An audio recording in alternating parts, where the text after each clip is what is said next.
Hey, what's up? Welcome back. This is another episode of Teed Up. I'm your host, Tyler Rothrock, and we have a fun one. We have a fun chat. I sit down with a good friend of mine, PJ Chesson, who, aside from being an avid golfer, he is a former professional race car driver, and now he's the founder of Duzy TV. Now he's an entrepreneur, successful entrepreneur, which is cool to hear his stories about how he's used life lessons from his former career and he's applying them to his current one. And we also talk golf, believe it or not. On the Teed Up podcast, we talk a little bit about golf, the ups and downs, what brings us back, what should keep us away, which if you had it on a scale, for me, I'll speak for myself, the things that happen during a round of golf that should keep me away far outweighs what should bring me back. But hey, I'm playing tomorrow. So yeah, he'll explain what Duzy TV is too. It's a pretty cool company. I'm gonna let him do it. He'll do a way better job than I will. But I think you're gonna find it interesting. And Duzy's up to some cool stuff. So I think you're gonna start hearing a lot more about them coming up here in the future. But yeah, golf has been. This was a fun week for me for golf. I played my first scramble of the season. I missed them. I forgot how fun scrambles were. Just out there with a couple guys, having a couple beers, just swinging for the fences. You don't have to worry about your own score. I don't even know. It's for a charity usually. So it was fun. Judd Walter, a friend of mine, invited me to come out and play with his team. I got to meet a couple guys that are cool, fun guys. I'd love to play with them again, Chris and Bobby. We just had a good day. It's funny how scrambles work. It kind of fit in this groove of like I didn't know Chris or Bobby at all before this round, but I don't know. It just turns into this fun thing where by the end of it, you feel like you've gained friends. I know that probably sounds cheesy, but it's true. And you learn a lot about each other and you play and it's just fun. You're all trying to everybody's hitting driver off every tee, not worrying about where it goes because hopefully one of you will put one in the fairway, which I was always the one that didn't have to worry about that too much. So shout out to my teammates for pulling all the weight. But it was cool. We got to play at the Steel Club in Bethlehem, which is a private track. Really, really nice. Greens are fast. The pins were sometimes in tougher spots than others, but it was fun. We did not win. Unfortunately, but we put out a good showing. We didn't embarrass ourselves. And it was all to raise money for a good cause, the Boys and Girls Club of Bethlehem. It was cool. They had people from the Boys and Girls Club on each of the par threes to measure closest to the pin. And at first, the first one, we had a ball on there. It was like 55 feet away, and they came out from the cart and measured it. And I thought they were just doing it to punk on me a little bit, but they said that they had to measure all of them anyway. But it's funny to see somebody come out to measure closest to the pin, and the tape measure stops before it gets to your ball, so they have to put their hand there and restart it. It's not a good sign. You're probably not winning closest to the pin when you've used all of the tape on the tape measure. Probably not going to win that one. But they're fun. I forgot how much I miss scrambles. So thanks to Judd, thanks to Chris and Bobby for allowing me to crash your party.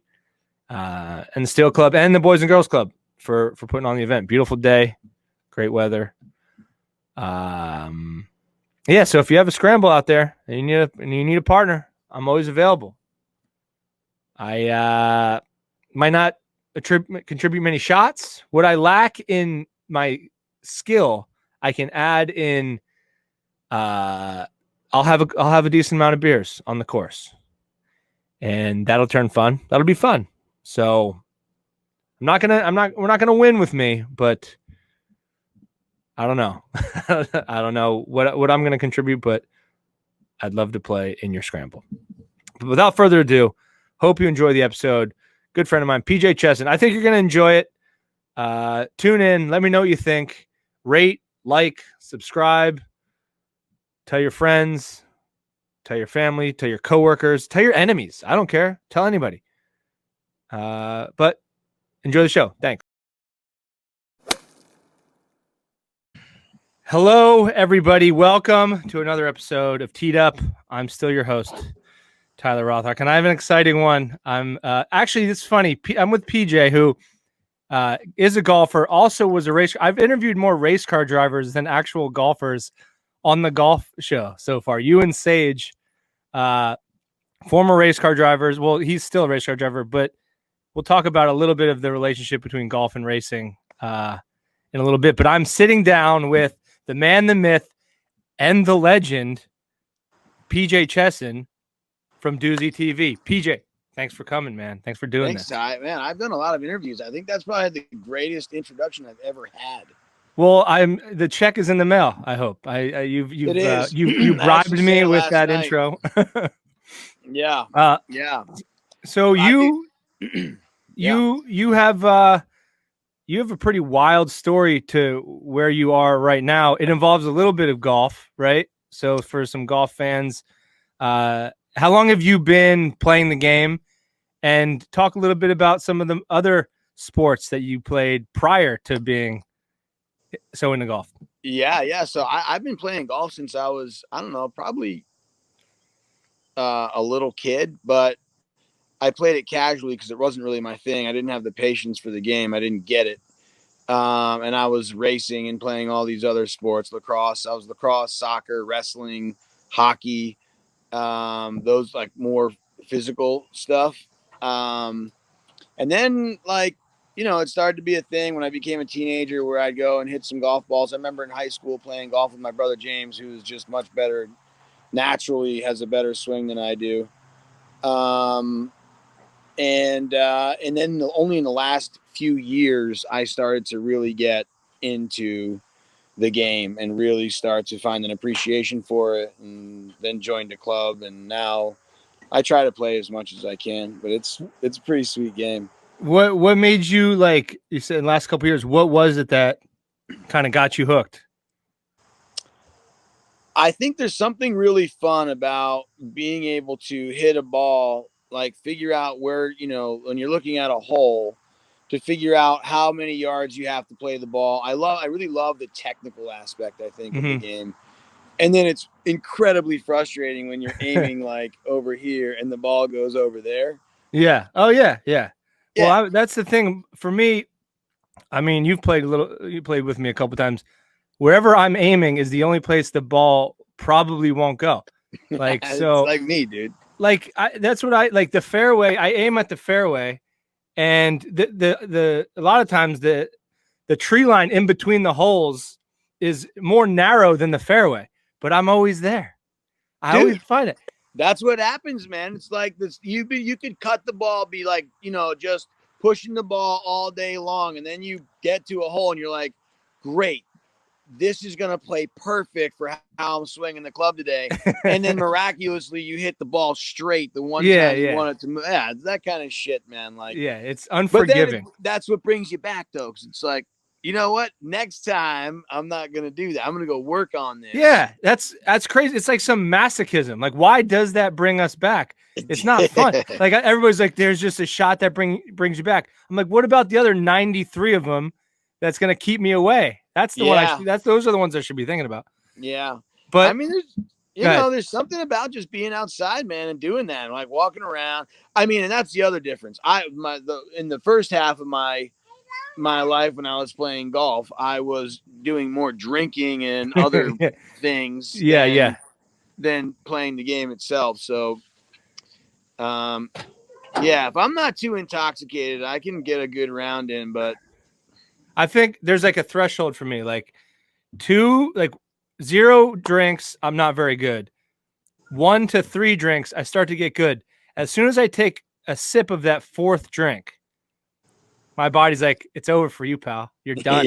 It's over. Your game is gone. Yeah, we don't want to do this anymore. Yeah, but I know. That happens, man. That happens to me too. You did, but you raced professionally. That was your career for a long time. You had in many different series dirt tracks, IndyCar. Do you think there's any, and I talked to Sage Karam, like I said earlier, and we talked a little bit about the relationship between golf and racing, but do you think there's any, can you draw any parallels between the two sports? I mean, everyone, I mean, people, like I just shot last weekend. I had some money on the line. And I shot the best score of my life. It was a 76. That's pretty good. Yeah. And it was a pretty pressure filled match. There was a lot on the line, and I played great. And I think that maybe maintaining focus and like quiet, just kind of letting your body do the thing. If you can get to that place, like in racing, where you're just in there kind of doing your thing, I think any athlete if you're at the top of your game, you understand that when I say like the sixth sense, where your body just kind of takes over and you just kind of are in like a reactionary mode and not a very thoughtful mode. And I think that's the biggest thing. Like when I played the best rounds, I'm like not in my head thinking about, the mechanics of the shot. I'm thinking about where I want the ball to go and how I actually want to play the hole. And I think that comes with a level of comfort and like necessity to hit the right shot. And then you settle into that.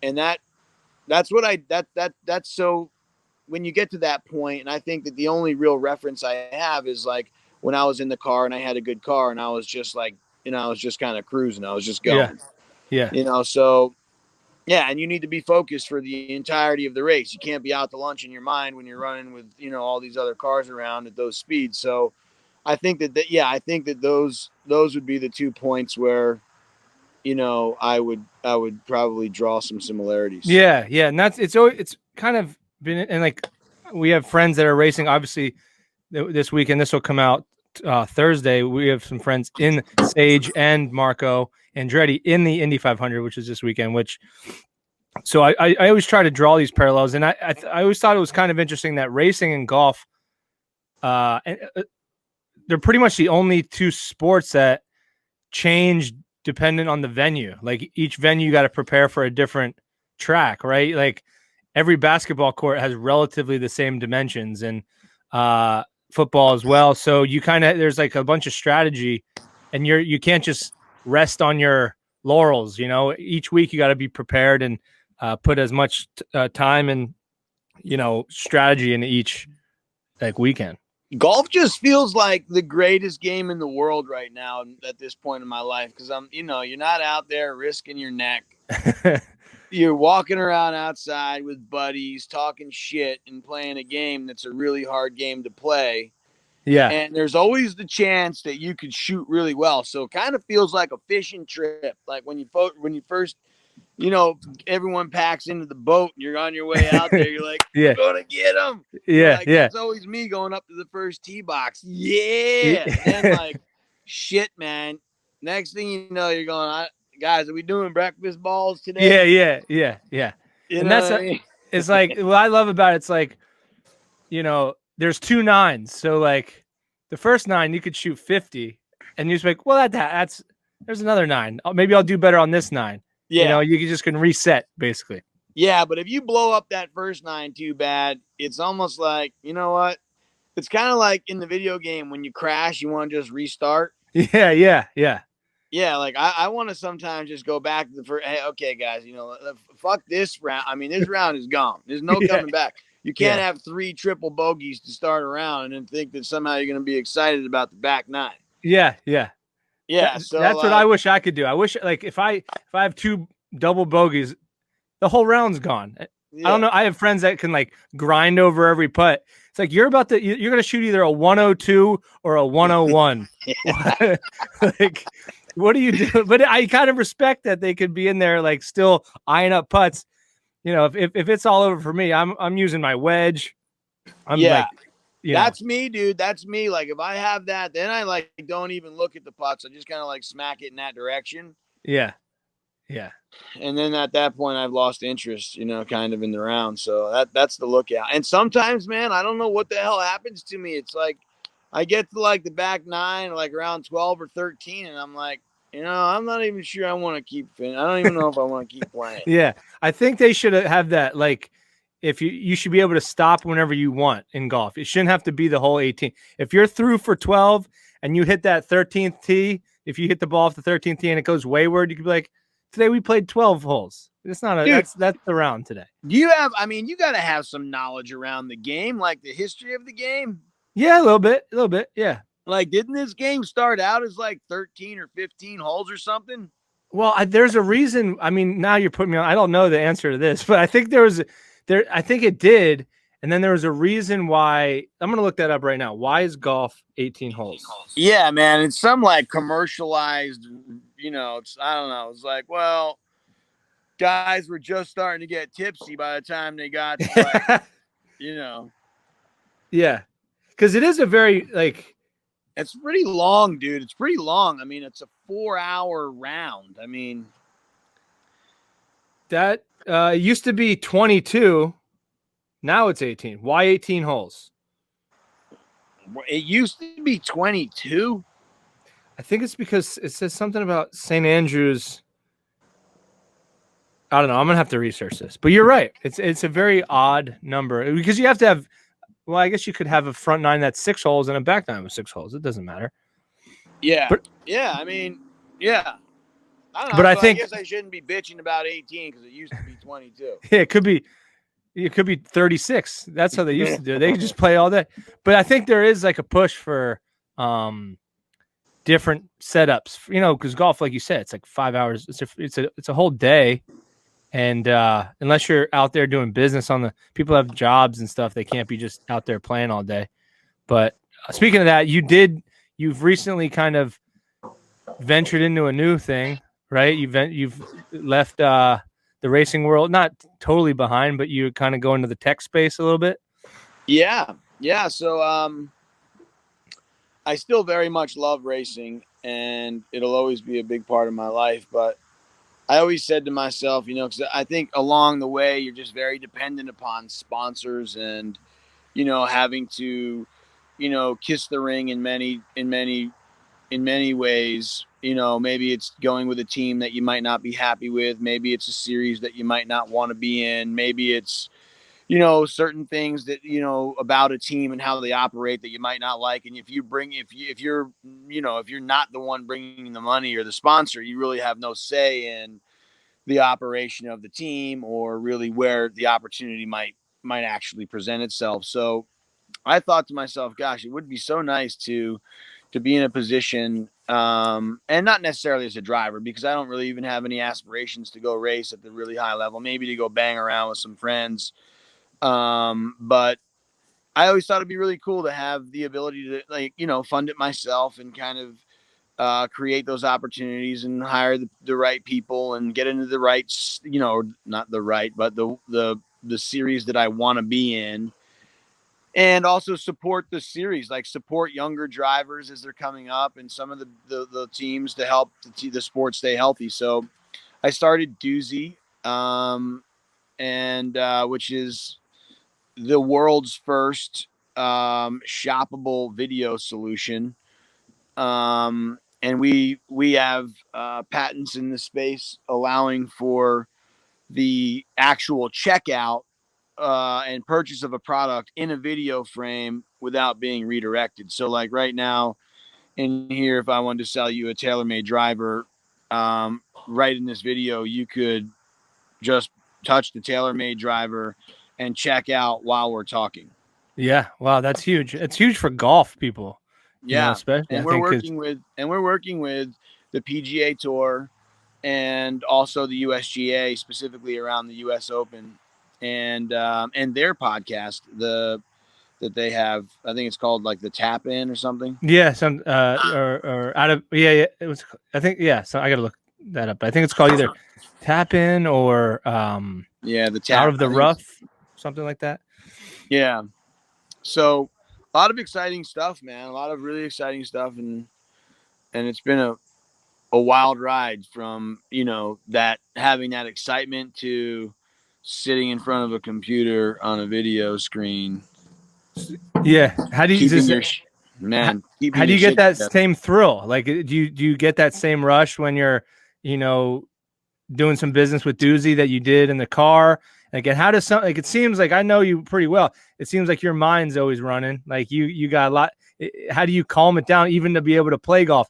Does your mind calm down on the golf course? Well, you know, I don't really, I haven't scratched that itch, man. Actually, that thrill, that's kind of, I don't know. That's like that bear that lives in there that I like just keep kind of like just petting like You're this. Hey, petting, yeah. be calm, boy. You don't Be want to rattle calm. the cage. You don't want to shake the bear's cage. Yeah. You know, so like that's still in there, man. But like, you know, it is hard. It's very hard to stay focused. But I think the risk and the opportunity is thrilling, man. Like it's scary starting a company, and especially when you're putting your own money in it and you're raising millions of dollars and you have investors um that you're accountable to, and just the responsibility, man. I feel a huge sense of responsibility to make the right decisions, do the right thing, build a fantastic product, and then bring it to market and commercialize it. I mean, I feel a huge sense of responsibility, and I want everybody to win. I want everybody that took a chance and believed in me. I want them to win. I want them to win bigly, you know, Yeah. and so that keeps me going, man. Knowing that people have trusted me with their money, and their time, which is like the people that are actually working for Duzy, which is, there's about 50 of them. And they're just fantastic people. And I always say the thing I'm most proud about is the people that are working for me, man. Like that they believe enough in the company and in my ability to deliver and to assemble the right team and to really bring it to market, that and that they're still here, because we have one of the best teams, I think, in software. Yeah. Is it something that you're constantly learning new things every day about the process? Because what you're doing is like uncharted territory, right? Like, so every Yeah, day is kind of a new game. we for sure have pioneered this space. And it's been exciting. It's been scary, but I'm constantly learning. I mean, I didn't have a software background to begin with, so it was a lot of new stuff. And I have a really fantastic CTO and product guy and engineers. So, and they're very good at, you know, walking through the processes and teaching me.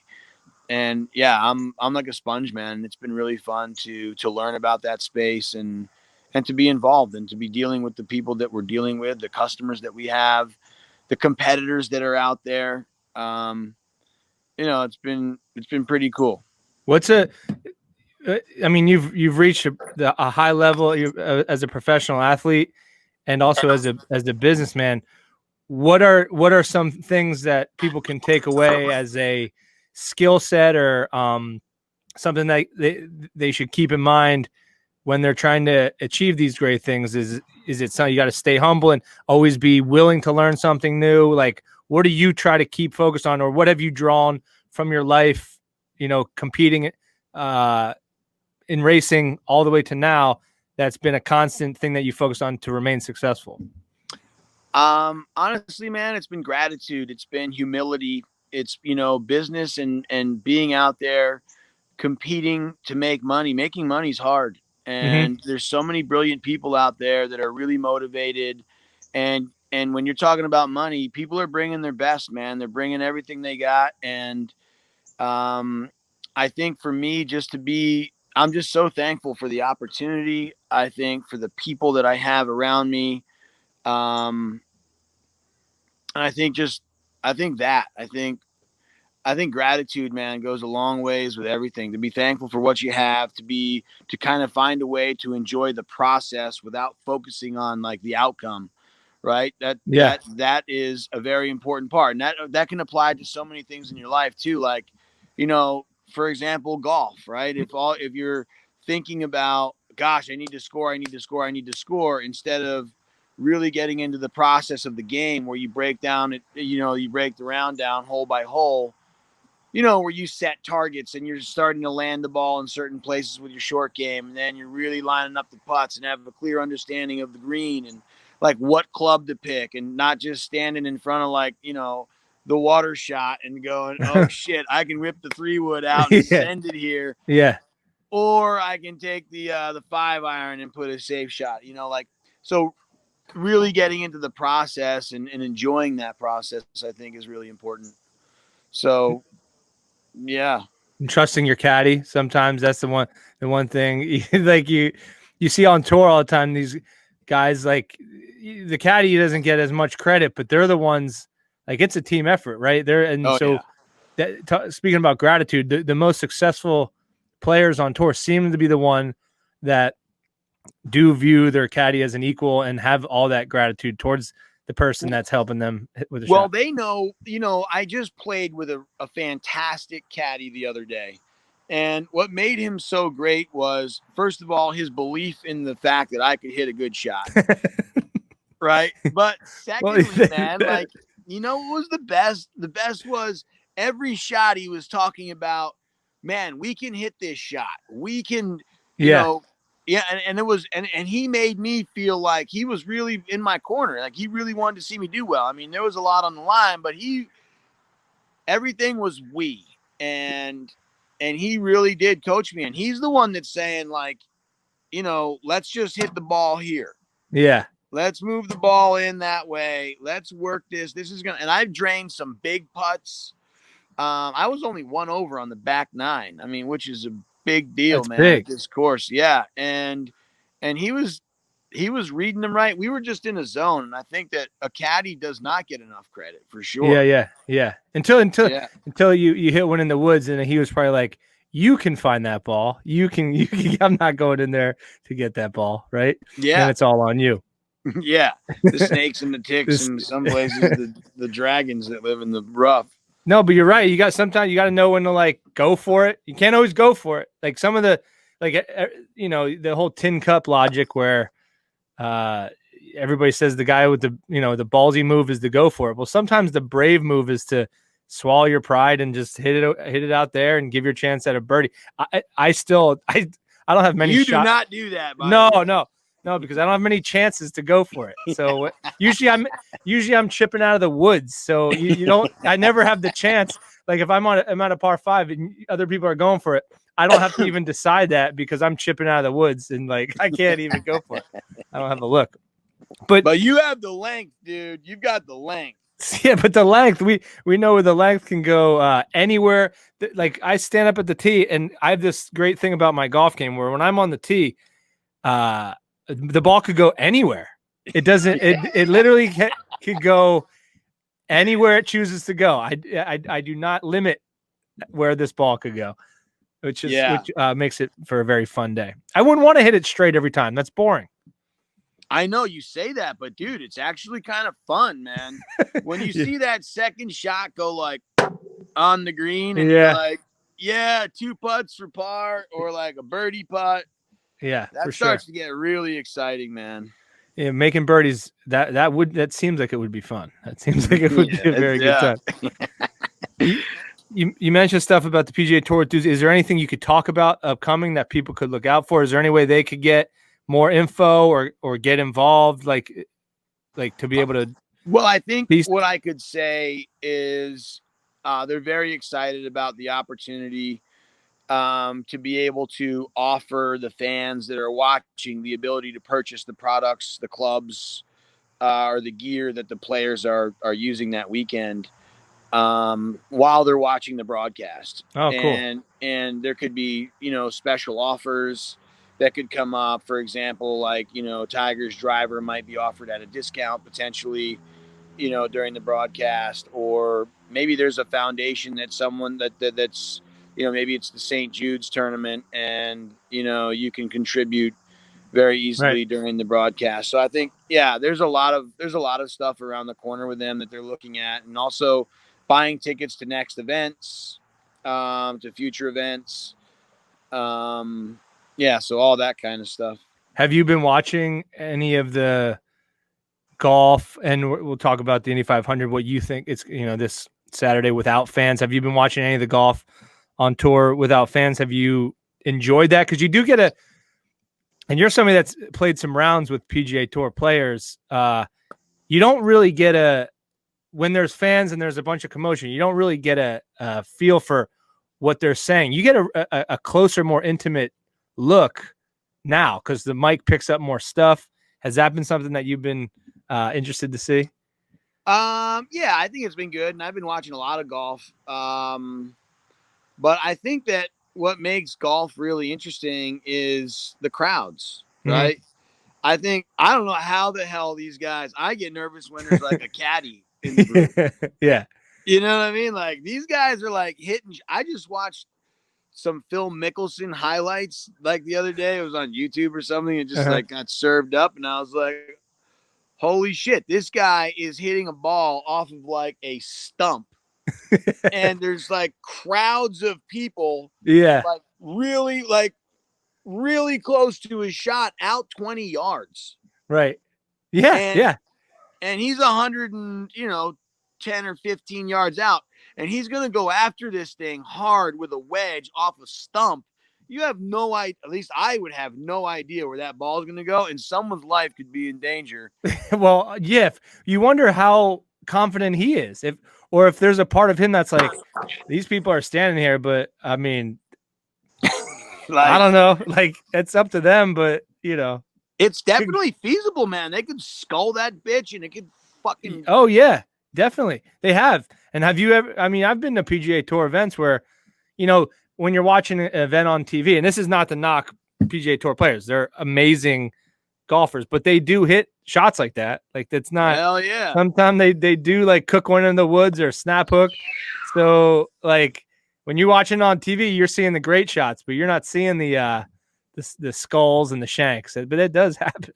Well, no, I was watching a broadcast like last year where some guy got whacked in the forehead with a golf ball like 120 miles an hour. Yeah.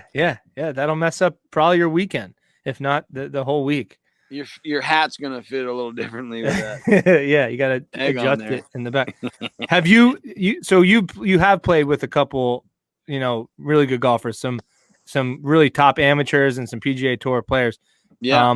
What have you noticed about their game playing alongside of them that like the normal everyday golfer doesn't have? Like what's impressed you the most playing with these guys or girls? It's a few things. I think it's consistency, it's discipline, and it's tempo.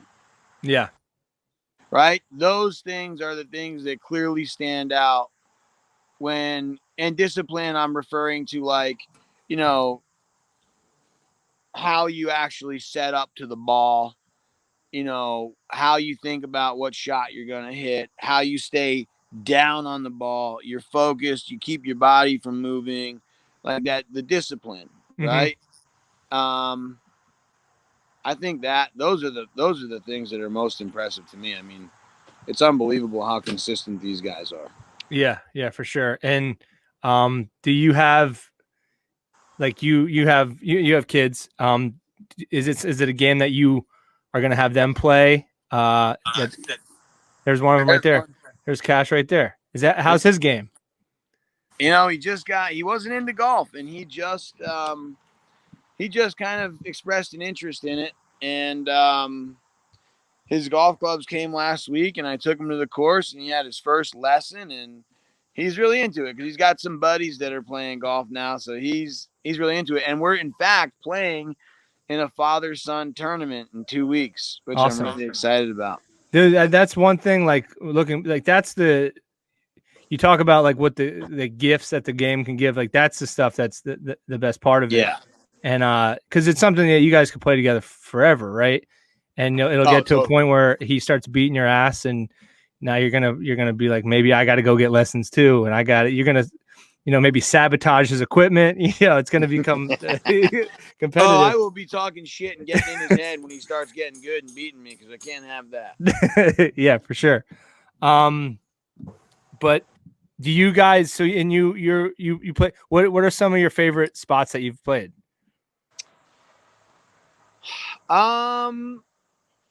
I really enjoy Trump in Bedminster.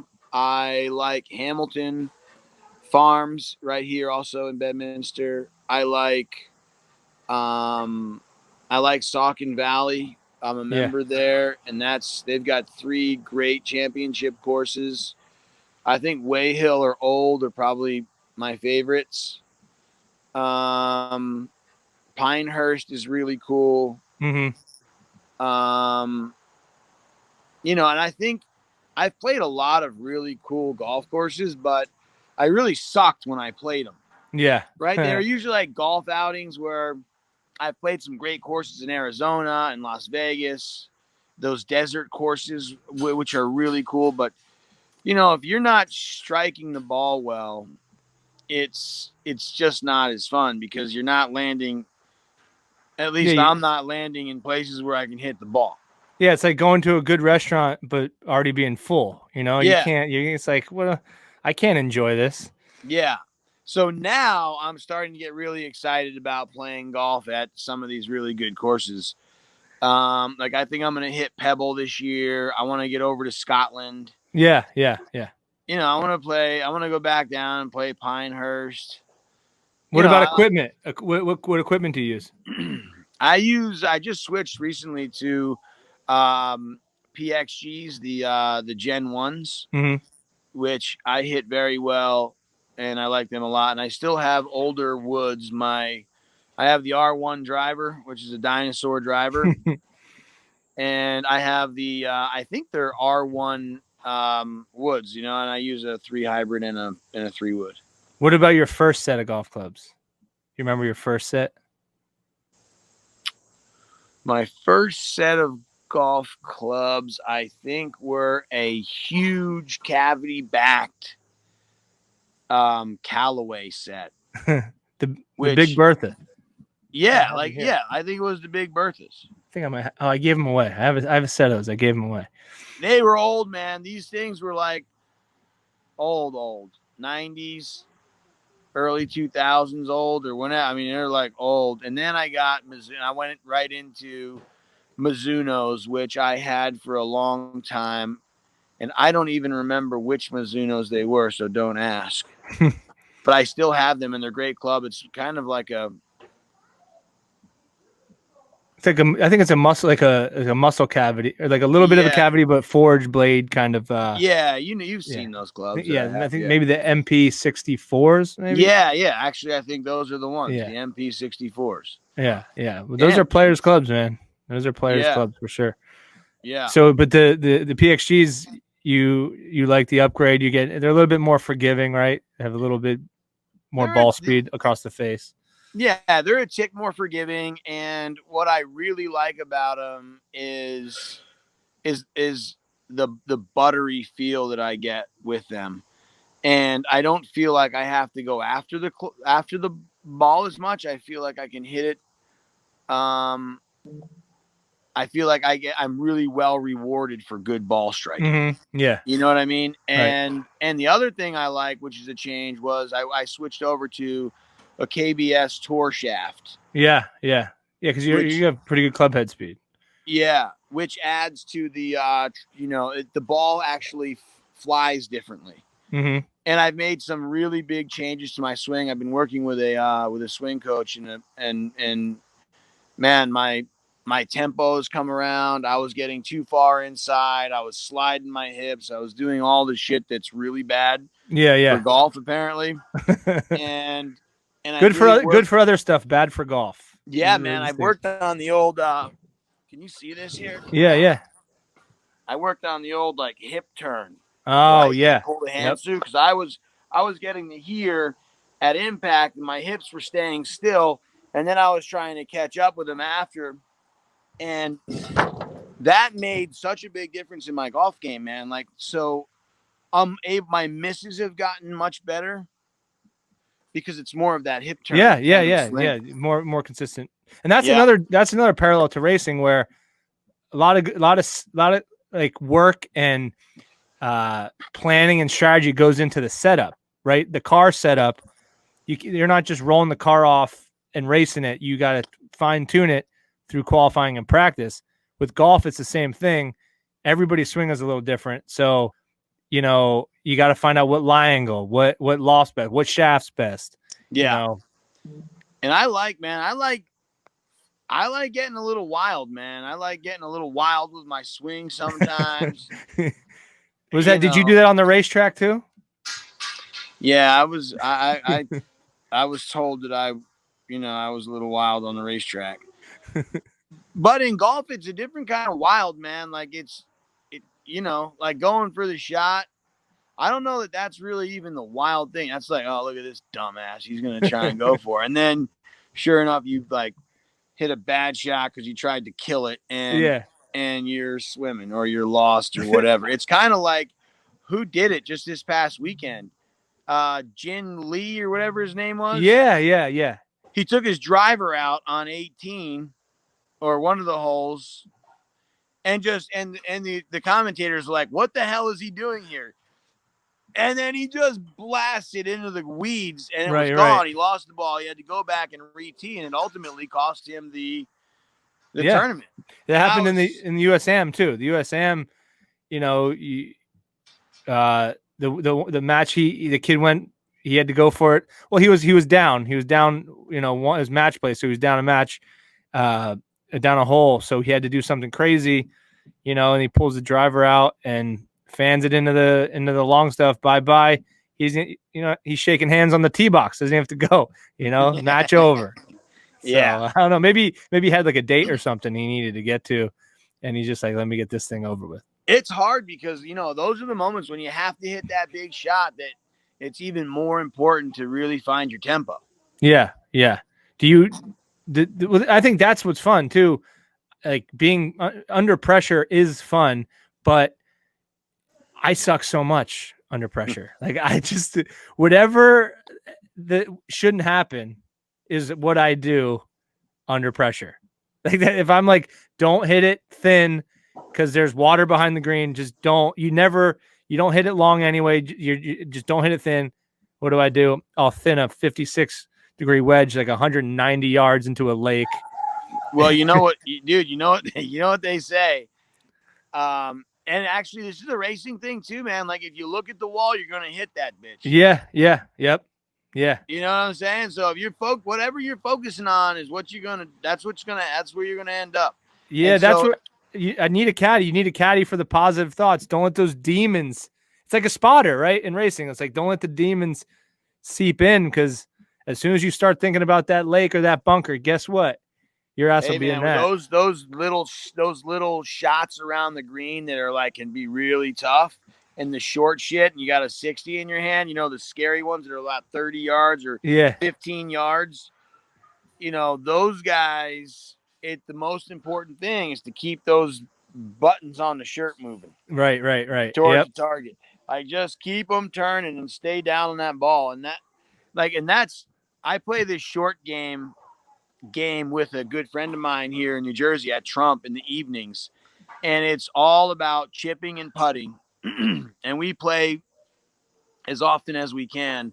That game has helped me a ton around. Yeah, it just gives you more confidence. You've hit the shots under some kind of pressure, and what would be your strength in your game?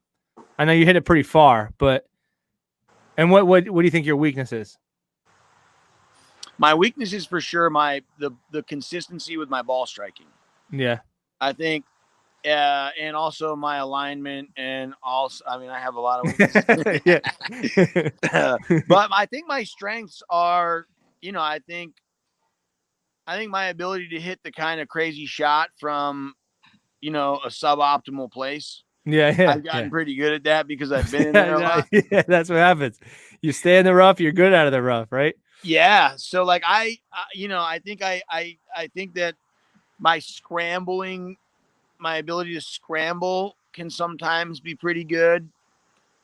I got up and down 12 times in that round that I was telling you about earlier, and I just had all those feels around the green. My short game, like I had a lot of gimme putts that day, man. Like, and so that makes life a lot easier, man, when you're putting from inside 5 feet versus some of the longer putts. Yeah, grinding over stuff all the time.